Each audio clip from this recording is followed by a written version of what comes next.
ጀማል ትንሽ ጀማል ጀማል አወቅ ስለሚያደርጉ ጥያቄው የእርሱ ከበድ ኢንሻአላህ። ነቢያችን ሰለላሁ ዐለይሂ ወሰለም ከሞቱ በኋላ የተቀበረው ነቢይ ማን ይባላል? ነቢይ ዩሱፍ አይደለም።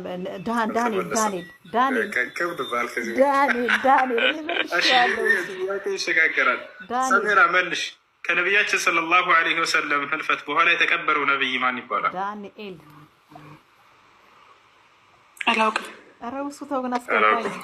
ማይሰል መልሽ። ማይሰል ጎግል መሄድ አይቻልም። ቶሎ በይ። ሜትሻንሽ አላየሁም። ወላሂ አለም ኡስታዝ። በጣም ጥሩ። እሺ አቡበከር መልሰው። ማን ይባላል? ዳንኤል። ነቢዩ ዳንኤል። ብራቮ። ወይኔ በቀደም ሰምተን ነበር። ነቢዩ ዳንኤል ዐለይሂ ሰላም አስክሬኑ የተቀበረው ከነብዩ ሰለላሁ ዐለይሂ ወሰለም ህልፈት በኋላ ነው። አይደንቅም? የሞተው ግን ከእርሳቸው በፊት ነው። የተቀበረው ከእርሳቸው በኋላ ነው። ዳንኤል ዐለይሂ ሰላም ከነመሲሁ በፊት የነበረ ነቢይ ነው። እስራኤላዊ ነቢይ ነበር። አላህ ስብሐነ ወተዓላ የነቢያቶችን ሰውነት አፈር እንዳይበላው እንዳይበሰብስ ወስኗል። በቃ የፈለገ ቢሆን አስክሬናቸውን አፈር አይበላዋል። ማንኛውም ነቢይ ቀብሩን ከፍታውጡት ስጋው ልክ እንደኛ ነው፣ አይበላም። ይሄ ድንቅ ተአምር ነው በእነርሱ ላይ ያደረገላቸው። ነቢያችን ሰለላሁ ዐለይሂ ወሰለም ሲናገሩ ምን አሉ? ኢነላህ ሐረመ ዐለል አርዲ አን ተእኩለ አጅሳደል አንቢያ። አላህ መሬትን እርም አድርጎባታል የነቢያትን ሰውነት እንዳትበላ። ስለዚህ ዳንኤል ከሞተበት ጊዜ አንስቶ እስከ ነብዩ ሰለላሁ ዐለይሂ ወሰለም ህልፈት ከዚያም በኋላ አስክሬን ቆይቶ ነበር። ታቻል ይህን ታሪክ ሼኹል ኢስላም ኢብኑ ተይሚያ ከዚያ በፊት የነበሩ ታላላቅ ሰለፎች እንዲሁም የጊዜያችን ታላቁ ዓሊም ሼኽ ሷሊህ አልፈውዛን ትክክለኛ ታሪክ መሆኑን ተናግረዋል። እሺ ቀጣይ ጥያቄ ጀማል። አቤት። እሺ ነቢያችን ሰለላሁ ዐለይሂ ወሰለም ከመካ እስከ ቤተል መቅደስ ድረስ ያደረጉት ጉዞ፣ ከቤተል መቅደስ እስከ ሰባቱ ሰማይ ድረስ ያደረጉት ጉዞ ምን በመባል ይጠራል? ኢስራ ወል ሚራጅ። እኔ እዚህ መልሳለሁ አንተ ካላስገባህን። በቡራክ ፈራሱን ማን ተናገረ? ከመካ እስከ ቤተል መቅደስ፣ ከቤተል መቅደስ እስከ ሰባቱ ሰማይ ያደረጉት ጉዞ ምን በመባል ይጠራል? እስራኤል እና እስራኤል እኔ ልመልስ አይደለም። እስራ እስራኤል እስራ እና እሺ እስራ ሚዕራጅ ሚዕራጅ ጎበስ። እስራ የሚባለው የትኛው ነው? ከመካ ወደ ቤተል መቅደስ ቤተል መቅደስ።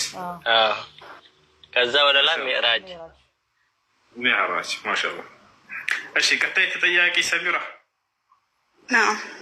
ነቢያችን ሰለላሁ ዐለይሂ ወሰለም ከመካ እስከ ቤተል መቅደስ እስከ ሰባቱ ሰማይ ሲያደርጉ ጊዜ አብሯቸው የነበረው መልአክ ማን ይባላል? ጅብሪል ዐለይሂ ሰላም። ጅብሪል ዐለይሂ ሰላም። እሺ ኡሙ አይሰል ነቢያችን ሰለላሁ ዐለይሂ ወሰለም ከመካ እስከ ቤተል መቅደስ ሲጓዙ ጊዜ ከመልአኩ ጅብሪል ዐለይሂ ሰላም ጋር የተጓዙበት እንስሳ ምን በመባል ይጠራል? ወላሁ አለም። ወላሂ እኔ ልመልስ። በጣም ሙስሊም ያቀተልች ቆይ የተረጋገንች ልጅ። እሺ ፈልግ ምርጫ ልስጥሽ። እሺ ኢንሻአላህ። ፈረስ፣ በቅሎ፣ መሮሃ፣ ቡራክ ቡራክ ቡራክ። እሺ መልሳለች በሚል እያስ። እሺ ተረኛ አብዱልከሪም ነው አይደለ? አብዱልከሪም ናም። ነቢያችን ሰለላሁ ዐለይሂ ወሰለም አምስተኛው ሰማይ ላይ ያገኙት ነቢይ ማን ይባላል? አራተኛ እንግዲህ አምስተኛ ኢብራሂም። እሺ ቀጣይ ጀባል ቶሎ መልስ። ነቢያችን ሰለላሁ ዐለይሂ ወሰለም ሶስተኛው ሰማይ ላይ ያገኙት ነቢይ ማን ይባላል? ነቢ ሙሳ። ሙሳ ማስባከኛ። እሺ ተሳስታችኋል። እየመለስኩላቸው ለሄድ ወይንስ? እሺ ችግር የለውም። የመጀመሪያ አብዱልከሪም የጠየቁት አምስተኛው ሰማይ ላይ ያገኙት ነቢይ ማን ይባላል? ሃሩን ዐለይሂ ሰላም። ጀማል የጠየቁት ደግሞ ሶስተኛው ሰማይ ላይ ማን ነው? ዩሱፍ ዐለይሂ ሰላም። ይሄ ነው። እሺ ሰቢራ ነቢያችን ሰለላሁ ዐለይሂ ወሰለም ሁለተኛው ሰማይ ላይ ያገኟቸው ነቢያቶች ማን ይባላል? ኢሳ ዐለይሂ ሰላም። እና ዒሳ ብቻ አይደለም። ዒሳና ዒሳን ብቻ ነው የማውቀው። ዒሳና ያህያ ግማሽ መልስ። ዒሳና ማን ነው? በቃ አንቺኛው አሙዩ ዒሳና ማን ነው ያገኙት? ኡሙ አይሰል አይደል? ኧረ ተው ዒሳና ሙሳ በቃ አንዴ ካለፈ አለፈ። እሺ አዳምጪ። ከዚያ በኋላ ዝም በይ። አብዱልከሪም ሁለተኛ ሰማይ ላይ ያገኙት ነቢይ ማን ይባላል? ዒሳና ያህያ። በጣም ጎበዝ አብዱልከሪም። በቃ የመራ ነው። ዒሳና ያህያ ዓለይሂም ሰላም። እሺ ጀማል አቤት። ነቢያችን ሰለላሁ ዐለይሂ ወሰለም ሰባተኛው ሰማይ ላይ ያገኙት ነቢይ ማን ይባላል? ሙሳ ዓለይሂ ሰላም። ኢብራሂም ዓለይሂ ሰላም። ኢብራሂም ዓለይሂ ሰላም ሰሚራ። ሙሳ አይደል እንዴ? ወይ ነቢያችን ሰለላሁ ዐለይሂ ወሰለም አንደኛው ሰማይ ላይ ያገኙት ነቢይ ማን ይባላል? አንደኛው አደም ዓለይሂ ሰላም። በጣም ጎበዝ። ኡማይሰል ሰማይ ላይ ያገኙት ነቢይ ማን ይባላል? አንቺ ልጅ አፍሽን እንትን ዝም በይ እሺ። ከተመለሽ በኋላ እንደነሱ ስርዓት ያዥ እሺ። እሺ ኡማይሰል ነቢያችን ሰለላሁ ዐለይሂ ወሰለም ስድስተኛ ሰማይ ላይ ያገኙት ነቢይ ማን ይባላል? ያዕቁብ ወር እስማኤል አይደለም። ኢየሱስ አለመሰለኝ ቅድም። እሺ አብዱልከሪም መልሰው። ተረኛ አንተና ነቢያችን ሰለላሁ ዐለይሂ ወሰለም ስድስተኛው ሰማይ ላይ ያገኙት ነቢይ ማን ይባላል? ነቢዩላህ ሙሳ ዓለይሂ ሰላም። ሙሳ ዓለይሂ ሰላም። ያ ሰላም። እሺ ጀማል አቤት። ነቢያችን ሰለላሁ ዐለይሂ ወሰለም ሰባት ሰማይ እየሄዱ ባሉበት ጊዜ ነቢያቶችን ሲያገኙ ያያቸው ጊዜ ያለቀሰው ነቢይ ማን ነው?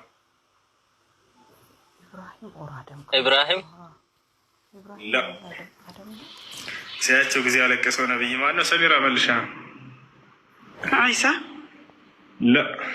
ኡሙ አይሰል መልሽ። ማን ነው ሲያያቸው ጊዜ ያለቀሰው ነቢይ? አላወኩም። ሙሳ ዓለይሂ ሰላም።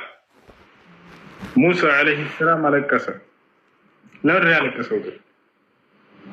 ረጁሉን ጃአ በዕደና ጉላሙን ጃአ በዕደና ወለሁ አትባዕ አክሰረ ሚና ብሎ አለቀሰ።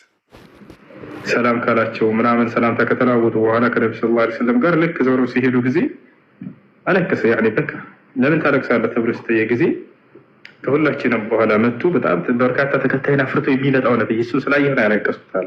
ያ ሰላም ከሁላችንም በላይ በርካታ ተከታይን የትንሣኤ ቀን አፍርቶ የሚመጣው ነብይ ይሄ ነው ብሎ ተናገረ። ልጅ ብሎ ገለጻቸው። ለምን?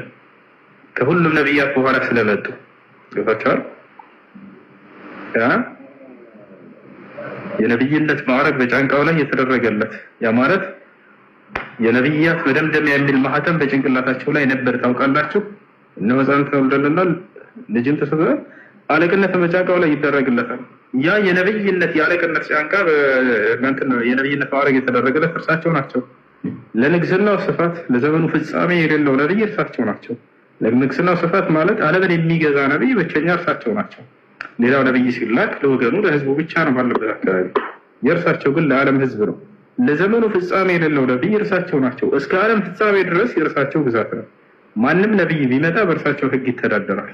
ነቢዩላህ ዒሳ ዓለይሂ ሰላም በሚመጣ ጊዜ በእርሳቸው ህግ ይተዳደራል፣ ሰውንም ያስተዳድራል፣ ያልፋል። ዘመናቸው ግን ይቀጥላል ከእርሱም በኋላ። እሺ ያ ነው። ለዚህ ነው ሙሳ ዓለይሂ ሰላም ሲያቸው ጊዜ ያለቀሰው። እሺ ቀጣይ ማን ነበር? አብዱልከሪም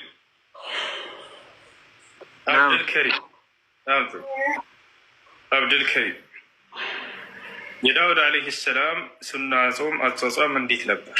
አንድ ቀን ጾሞ አንድ ቀን ማፍጠር። የቀረ ነው ሁሉ ይመልሳል። እሺ ጀማል።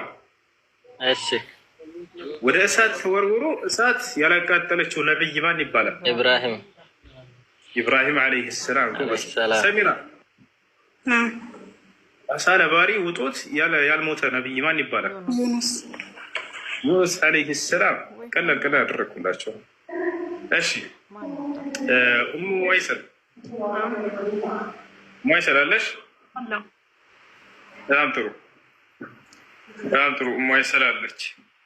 ከትልቅ ድንጋይ ውስጥ ግመል ያወጣ ነብይ ማን ይባላል?